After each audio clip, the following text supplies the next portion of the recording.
অন্তর্বর্তীকালীন সরকারের প্রধান হিসেবে শপথ নেয়ার পর থেকেই শুভেচ্ছায় ভাসছেন ডক্টর মোহাম্মদ ইউনূস। নোবেলজয়ী এই অর্থনীতিবিদকে স্বাগত জানিয়েছেন বিশ্বের বিভিন্ন দেশের সরকার ও রাষ্ট্রপ্রধান। বৃহস্পতিবার শপথের পরপরই প্রথম দেশ হিসেবে ডক্টর ইউনূসকে শুভেচ্ছা জানান ভারতের প্রধানমন্ত্রী নরেন্দ্র মোদী। দ্রুত বাংলাদেশ স্বাভাবিক অবস্থায় ফিরে আসবে বলে আশা প্রকাশ করেন তিনি। অভিনন্দন জানান পশ্চিমবঙ্গের মুখ্যমন্ত্রী মমতা বন্দ্যোপাধ্যায়ও। একসঙ্গে কাজ করার আশা প্রকাশ করেন তৃণমূল এই নেত্রী। একই দিন বাংলাদেশের অন্তর্বর্তীকালীন সরকারকে শুভেচ্ছা জানিয়েছে যুক্তরাষ্ট্র।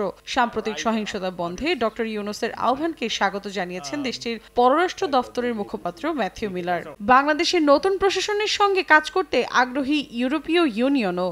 ইইউ এর পররাষ্ট্রনীতি বিষয়ক প্রধান জোসেফ বোরেল বলেন, গণতান্ত্রিক ক্ষমতা হস্তান্তরের জটিল এ কাজে বাংলাদেশকে সহায়তা করা হবে। অন্যদিকে বাংলাদেশের সঙ্গে সহযোগিতা বাড়াতে কাজ করার কথা জানিয়েছে চীন। শুভেচ্ছা তালিকায় নাম রয়েছে তুরস্কেরও।